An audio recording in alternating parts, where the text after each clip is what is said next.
Hello everyone, welcome back to the midweek review of You Like That Extra. You're joined with me, my name is Adam, and I'm one half of You Like That Extra. My name's Jack, I'm the other half of You Like That Extra. Guys, we're coming off the back of Fast Week. We finished that up on the main show.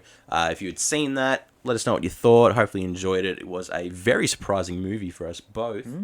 Won't spoil why. No, but go check that out if you haven't already. Definitely worth checking out. We 100% agree on that. But this week, we are here to talk about a very, very good movie in which we gave you the choices. Very different to Fast and the Furious. Very different to Fast and Furious. We gave you a couple of choices. We gave you the choices of Gone Girl, The Invitation, yeah. And... I don't remember. You did the choices. Fuck. It was something good. I think I'm actually going to... Memento. Christopher Nolan's Memento. Yes. Because Jessica really wants me to watch that. Yeah. But I'm thinking now I'm going to leave you to the midweek review choices. Okay. That's fine. Seeming... It's collaborative. Like, Yeah. Alyssa, Jessica, and I usually work through them. But yeah, I really want people to watch The Invitation because that's how Logan Marshall Green got hired for Upgrade. Well, when I saw the and poster it's also for it, I was like, oh, yeah. Okay.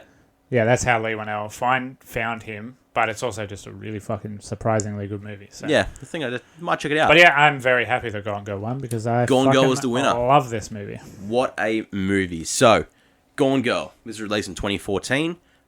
This was directed by David Fincher, the guy that we've done a few episodes on already. Yeah, he's turning up a lot. Zodiac, Fight Club. Yeah. He's done bits. I watched The Social Network just in my free time this week because I knew we were doing Gone Girl, so I was like, oh, finally watch this movie. Yeah. It's also extremely good. He's also a great movie. This guy's got a good track record of good yeah. fucking movies. I don't think that's controversial. Yeah. This was based on the novel Gone Girl written by Gillian Flynn. This movie has a runtime of 149 minutes. It's Fincher. It's Fincher. It edges out Fast 9 by 4 minutes. Yeah. It's no Zodiac, though. It's no Zodiac, no. This had a budget of 61 million, and it raked in 369 million in the box. Bloody hell. That's big. It's big. Rotten Tomatoes score. We have a perfect tie. 87% of the critics, 87% of the audience. Yep.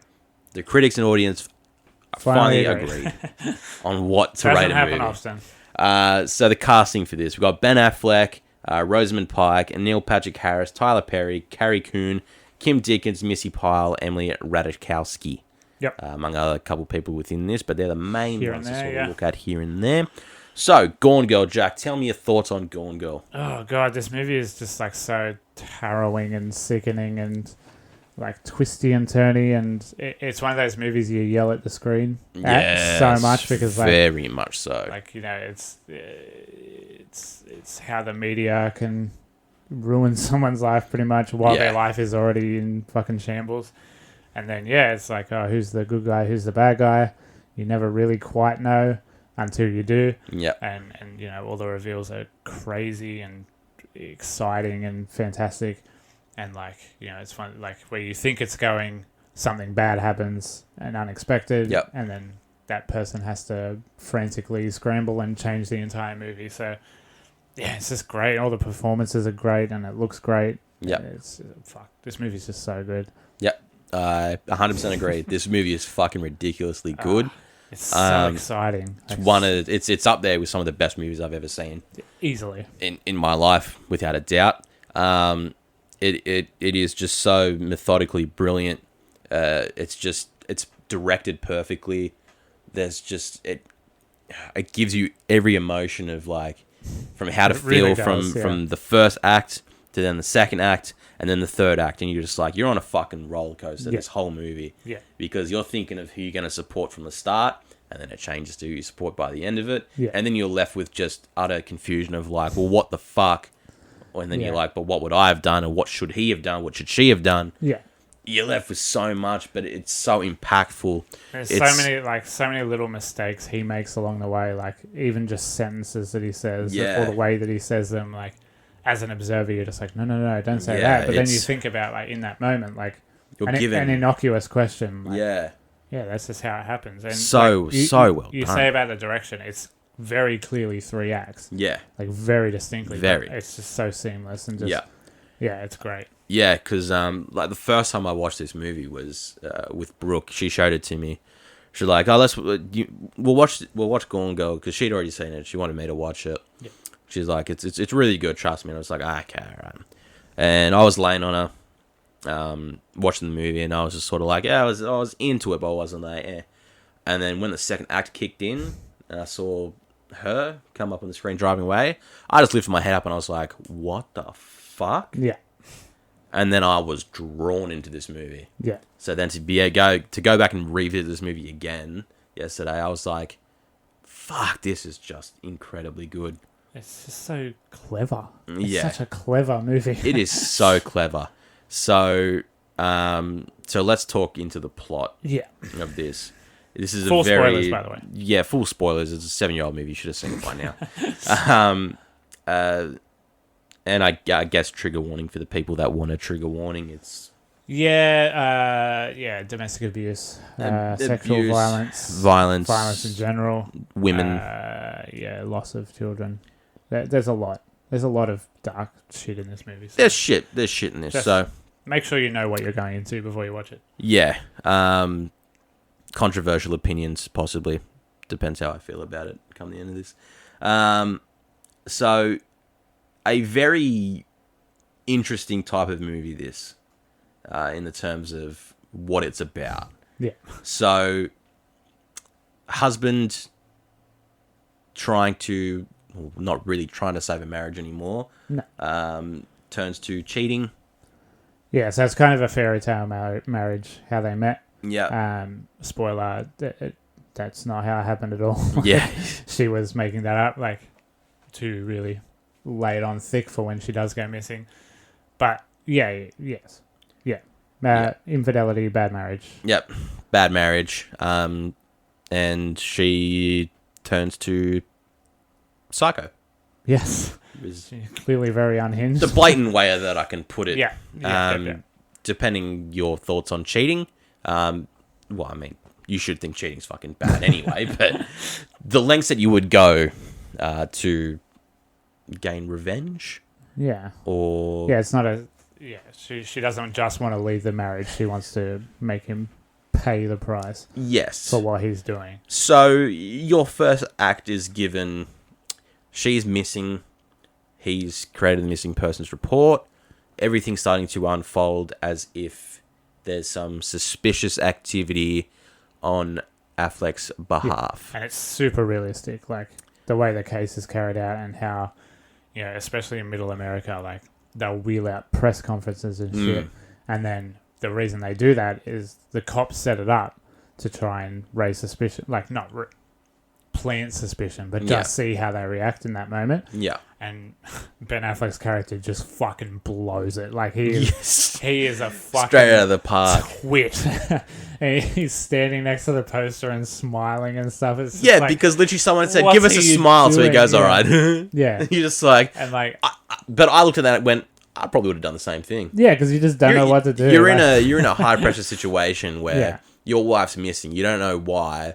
You're at a press conference that you didn't think would be this fucking big when there's like 30 reporters and cameras going off. Yeah. And you hear someone go, "Give us a smile." And so you smile and you go, "I probably would have done that. I've been caught off guard." Yeah, and the way it's told, like the marriage is really good. The way it's told, like starting up the way they met, it's really cute. They have all these little in jokes. It's so sweet and so nice. But then the first sign of a crack, like that, maybe that's not real, and you don't find out till much later that none of that's real. But the first sign is when he's getting questioned and he doesn't know anything about his wife. He just has no idea. Yeah. Yeah, like she's essentially a house cat to him. Like she just doesn't know what she does. Pretty much, just like, she's at the house all day. Yeah, she's there. I don't know. She has friends. I don't know. Yeah, I don't know what she does. Yeah. She reads books. That's his only answer. It's just like, oh, okay, so you're the bad guy. Like you're a shit husband. You don't know anything about her. You're the reason she left or got kidnapped or killed or whatever. Yeah. And then you got the cop side of the story, who she sees the blood fleck straight away because she's a cop, and that's what they're meant to do. So you got her sort of driving the audience to be suspicious of him. Yeah, she's sort of the emotional glue at the beginning. Like she's telling you how to feel. Yeah. While you're yelling at the screen because he's such a dumbass. yeah, basically. Yeah, definitely just like pointing you towards all signs pointing how you should be feeling about this character. And look, 9 times out of 10, it is the husband. Yeah. That there's a rule. Not a rule. There's a reason that's the stereotype. Any true crime documentary you watch, you just like, straight away, you're just like, well, it's the husband. And then at the end, it's the husband. So, yeah, exactly right. Exactly right. The whole first act is just raising suspicion and where this missing person's case is. Asking more questions, yeah. They start finding clues. Yeah, because they do the treasure hunts. That's their little romantic thing. Anniversary is the whole thing, is that she's disappeared on the morning of their anniversary. Yep. And you find out later he was going to file for divorce that morning as well. Yep. So they were both kind of on the same page after all. Yeah, correct. Kind of. So they were going about it in very different ways. Yeah. Very different ways. Wildly different ways.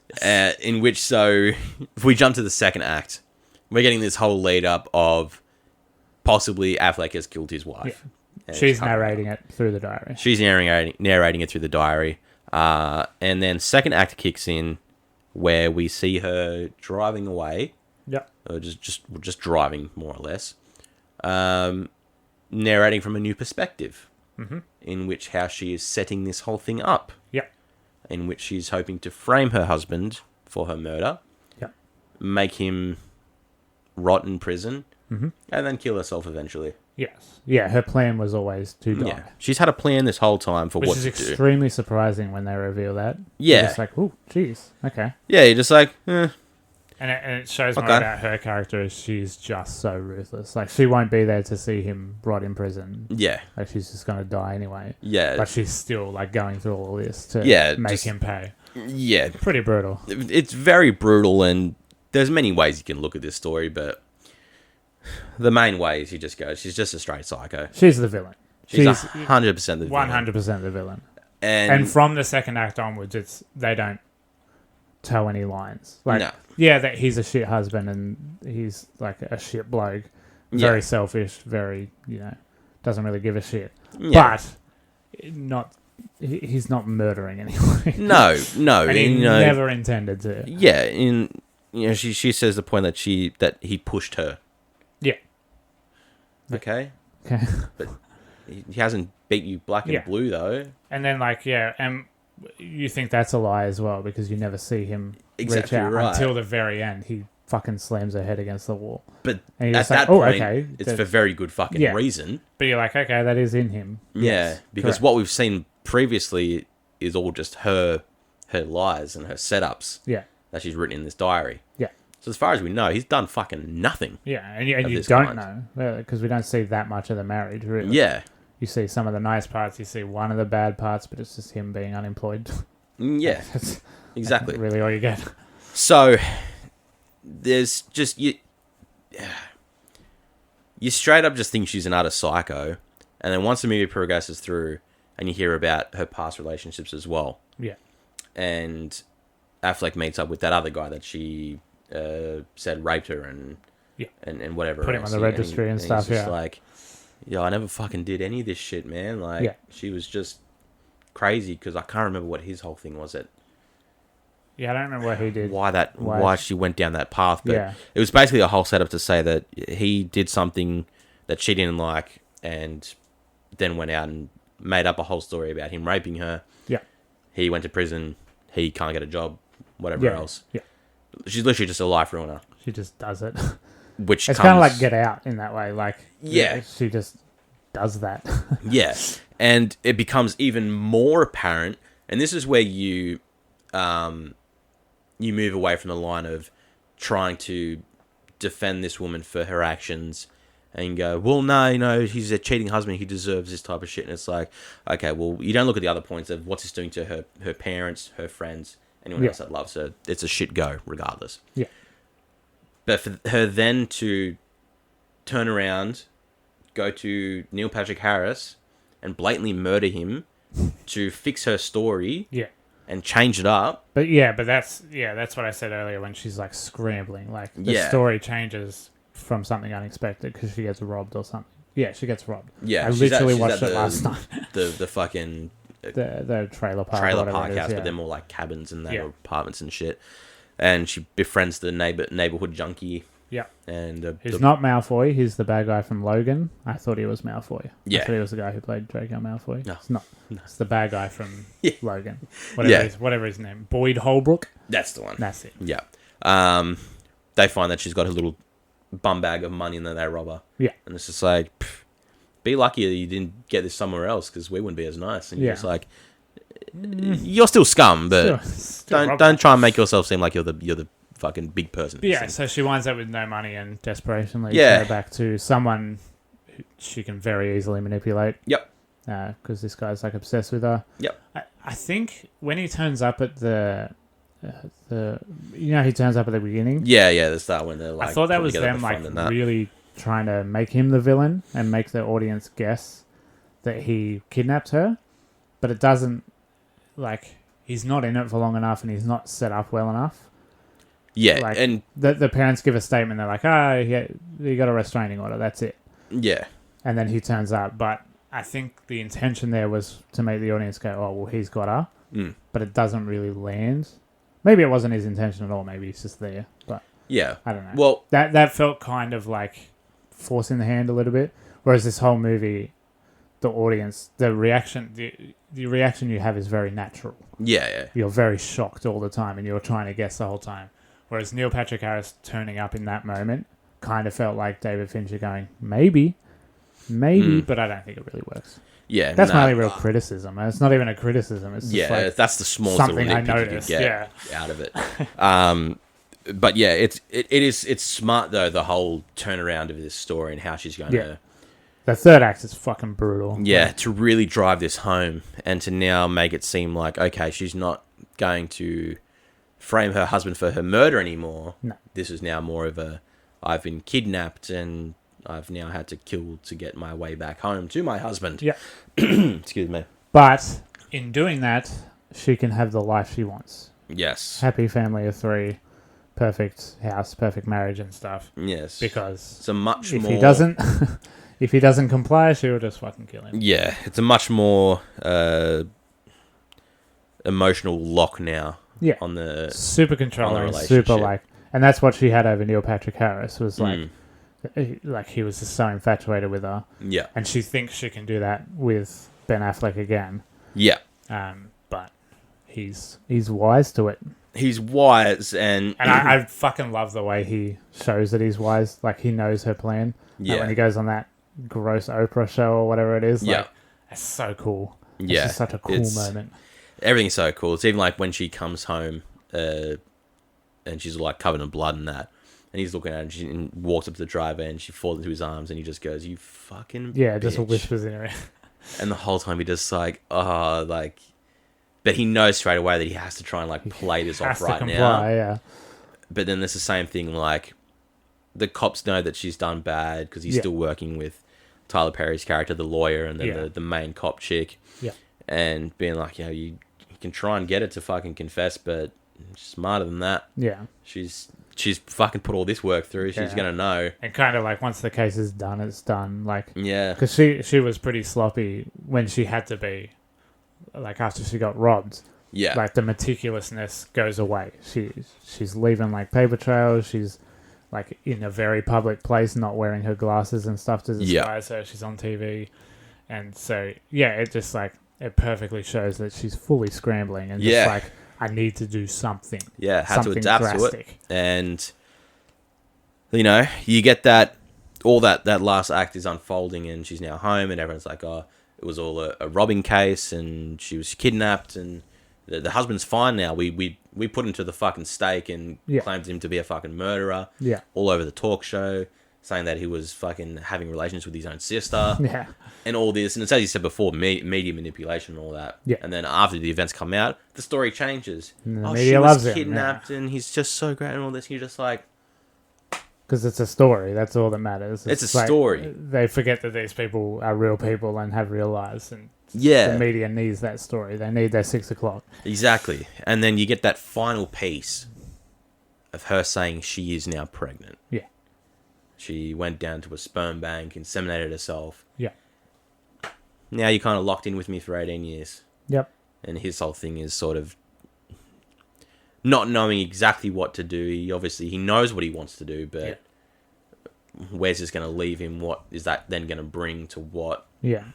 And he says, like, his responsibility is now the child. Like, the marriage is not even a thing. Like, it's not a marriage. Yeah. His sister's all distraught because he's like, I have to watch you walk around pretending to be happy-go husband for 18 years. Which is fucking brutal. Like, imagine, it is very imagine brutal. that. Holy shit. Because his sister knows everything that's happened. She's very well a part of it. Yeah. So she now has to sit there and be the fucking blind mice and just peer through the window of this for the next 18 years or so. Yeah, that's a really scary thought. Yeah. So. Yeah, but like, the sister's a really good character, I think. Yeah. I really like that because he says, like, you're my voice of reason. And that's true. She is that for the whole movie, pretty much. And like, she catches him bonking the 19-year-old or whatever. Yeah. She just loses her mind, but she's still like on his side. She's the only person on his side, so. That's nice. Yeah. I like that relationship. Yeah, it's a good relationship when it comes to it. Except they're twins and they just like Ben Affleck's Batman. Literally fucking enormous. Yeah. And she's like this quirky younger, very clearly younger girl. Very clearly. But you know, a little strange. Work with what you got. Yeah, but she was great. So what's your whole thoughts on like the meaning of this movie and like if you don't like your marriage, just get out. Like, just fucking communicate and say, hey, it's not working. Is there or communicate and try and make it work? You know, like their whole thing is they ran out of money. That's why the marriage fell apart. But just like, oh man, this could have been so avoided. Have if you were just like, hey, I'm not happy. So have it this way. Let me leave. Is there any part of this story where you should side with her? In a way, yeah. In a lot of ways, yes. I think, yes, because like he says at the end when he feels trapped in the marriage. Yeah, she felt trapped in a shitty marriage before that because like, she had to live up to her parents' expectations of the marriage because she's this character. Yeah. The parents based the character off her. Yeah, amazing Amy. Yeah, and so if her life isn't perfect, people will look at that franchise and be like, oh, well, this is all a sham. Yeah, okay. When it is really a sham. But, you can sympathize with anyone in a shit marriage. You can hear someone's talk about their shit marriage and go, yeah, fuck, that really sucks. But, it's not easy to just get out of a marriage, Yeah. It's a lot easier than framing someone for murder. You don't have to jump straight to that. Yeah. Like, obviously she's clearly the villain. No arguments. She is the villain. She's a terrible, terrible person. But I think in the first, half an hour or something, you can go, yeah, it was a fucking dreadful marriage. And like, and it's never just like stated how bad the marriage is. You get it through Ben Affleck being a twit, like not knowing anything about her or just like completely fucking some 19. But then a majority of it, you sort of, you're given what this marriage is like through her point of view, but are you only getting that because of the whole framing situation? Yes. And yes, you are. That's going, you don't know. It's going through the diary that she wanted to be found. Yeah. So really, you're not 100% glued into what actually happens in this. Because you don't get his side. You don't get his side. It could literally, literally all this could be was, maybe he didn't do as much because they lost their jobs, but the main thing was she called him with another woman. Yeah. And that's bottom line, And then that's all it was. Yeah. And like her, like you never know who actually wanted children or not because they're both lying so much. Yeah, exactly. And then when you find out her diary entries are fabricated, you don't know what has actually happened or not. Yeah. So you're just like, you have to side with her for a bit and go, yeah, terrible marriage, hard to get out of. Like she moved her whole life for him, unwillingly. Yeah. And that's hard to get out of, So you sympathise with that for a bit, and then you're like, oh no, she's gonna kill him. Yep, she's still just a flat out psychopath. Quite unhinged. Women suck in this movie. I'll just get that point for you. Yeah, but so do the blokes. Yeah, I know, 100%. Neil Patrick Harris is terrifying. He's a flat out terrifying. Creep. Like when he's like. Just his language and like he brings her the clothes and stuff and he's like, the sooner you can get back to being the Amy I know. Yeah. Just like little lines like that. Like he has this image of her that he wants her to be. Yeah, and he was like, I let you go once, I'll never let you go again. Yeah, like, geez. And then you go, cameras everywhere and like... All right. And he's like explaining the cameras as if, oh yeah, you're safe. This is so you're cool. so but safe. Like, you would not feel safe. No, like, with him, sort of like, knowing him, seeing how like fucking on watch you are all the time. And Affleck's the same. Like, Affleck's just a blatant cheater, unfaithful dude, has no guts to and just doesn't care. his Isn't wife. doing anything to better himself or the marriage. So yeah, he's not fucking a saint. Nah, he's not a good guy. Not in the slightest. No one's a good guy. No, yeah, really. Except Tyler Perry. Tyler Perry's the only good guy. He's just a lawyer that goes, yeah, women suck. So he's one that goes, yeah, fuck, men have the option to fucking. You two are like the craziest people I ever know, and that's what I do for a living is crazy people, and you're the worst of them. Yeah, it's like and because I mean, you know, from her side, she's set up this whole elaborate scheme, flips it around, and then murders someone instead. Yeah, and can still live happily. Well, in her world, happily. Yeah, she gets her way. That's for sure. She gets her way. But again, Neil Patrick Harris was not a good guy. Yeah. Ben Affleck was not a good guy. Yeah, but the main part of this movie is all about the side dong. Oh, mate, the real climax of this movie. The real climax, the real part we wanted to leave to the end here. Ben Affleck's penis. Ben Affleck's side dong penis. The man, he's packing. Batman might not go down, but man, he doesn't have to. No, because he is wielding a fucking batarang and a half down there. That man got a good dick.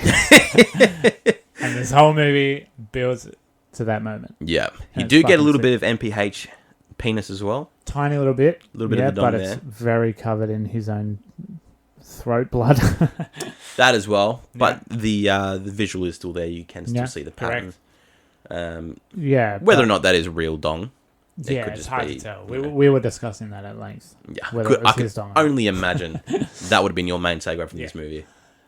But man, bring dongs back to movies. Why aren't dongs as accepted as titties? Yeah, they really need to be. I don't know why dongs are so like, hush hush. Yeah, but tits are just like tits are in every movie. Tits are in every movie. You even get a lot of vagina in a lot of movies. Yeah, you get bush. You get a shitload of bush. Bring back the dong. Bring back the dong. We next definitely merch, next hashtag, next trending. Bring back the dong. We want dongs in movies, man. They're gonna be more accepted. Bring back the dong. It's exciting to see a dong because you just never see a dong. Yeah. Anyway, said the word dong so many times it's lost all meaning. Dongo is extremely good, and everyone's a bad guy, and marriage can suck real bad. Marriage sucks. Men and women both suck. Everyone's a psychopath. If you don't like your marriage, just don't kill someone. Yeah. Don't kill a bunch of people. Just get a divorce. Don't try and just get the divorce, man. It's not that simple, but just like communicate and work through it. But Jesus Christ, don't murder a bunch of people. No. If you're unhappy, just go, I want a divorce. And they go, I also want a divorce. And you know what happens? You get a divorce. Yeah. This would have been a 10-minute movie if that happened. Yeah, exactly right. Like, okay. Them in the lawyer's office just signing the papers. And congratulations, you're now divorced. Yeah. And that's it. Right. On their way. See ya. But yeah, go watch Gone Girl. Hump this 19-year-old. Go watch Gone Girl. It's a great movie. It's long, but it's worth the runtime. Yeah, there's so much to unpack. But it's a runtime where I say there's very minimal fat to trim. Oh God, no. Yeah, everything is there for absolutely a reason. Not. I love it. So go pick it up DVD or stream it on Amazon, I believe, and just have a fucking splendid old time with it. Yep. So, with that, guys, thank you very much for sticking around and listening to us here on You Like That Extra. If you want any merch, go to youlikethatpodcast.store. Get a hoodie. It's nice and cold. Get yourself nice and warm. Catch us on the main show every Sunday and Tuesday. Catch us back here every Thursday for the midweek. We give you plenty of content to listen to and watch and enjoy. Yep. So, until we see you guys on the next one, my name is Adam and I've been one half of You Like That Extra. My name is Jack. I've been the other half of You Like That Extra. And we'll see you all next week. Bye. Bye.